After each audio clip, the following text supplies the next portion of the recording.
Hi, I'm Kate Richburg, Director of Education here at beeducation.com, and today I'm going to show you how simple it is to use the solder cutting plier.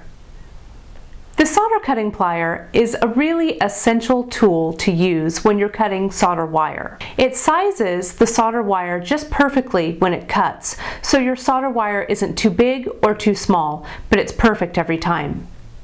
It also allows you to control the wire as you cut it.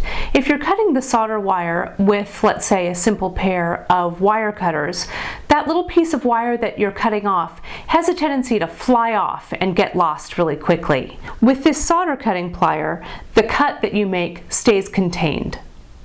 So I use the specialty solder wire cutter, and you simply just insert the wire into the little hole of the cutter like so, and clip away.